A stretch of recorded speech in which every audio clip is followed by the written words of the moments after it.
Welcome to J. Schaefer Herd, campsite 99, located on West Point Lake.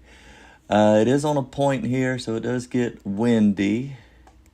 It's a spot right on the water. You can put your boat right there next to the campsite. There's a big shade tree you can hang out.